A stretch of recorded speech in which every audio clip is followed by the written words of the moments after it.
what's your name? Don't you play this game? You from another man, got you like it's contraband. Tell me what's... Today we're testing this beast. It's an electric, I don't know what. You'll see today. Vor der Tür stehen rund 1000 Mann. Bitches gibt kein Kuss auf die Hand.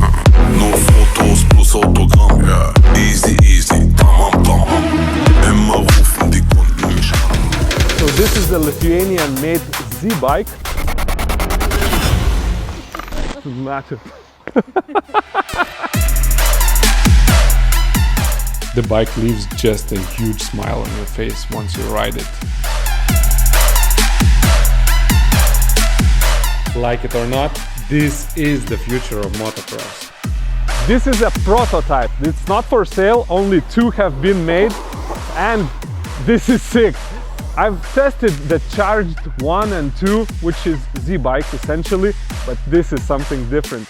I don't know if it's a motocross bike, if it's a mountain bike. It's crazy. It's nothing I've ever ridden. This is something else, guys. Charge is essentially a pimped out Z-bike with high-end components. It's like AMG to Mercedes.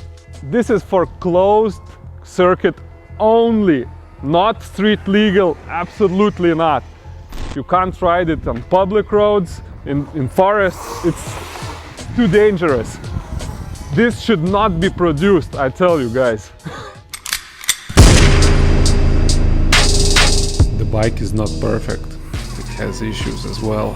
First of all, the rear suspension is just too loose. Secondly, there's the engine. It's so highly tuned that it's switched off for us several times during testing, but we were promised it will be solved. However, the price is justified by the components, the engine, the batteries. It's just worth it. So the weight of this bike is 38 kilograms, which is not that much for a motorcycle, but a hefty weight for a bicycle.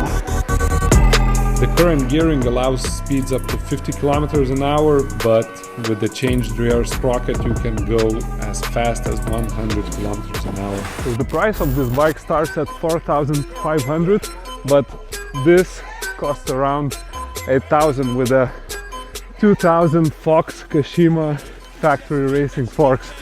This bike is crazy. Pre-orders available at 2 Wheels Empire.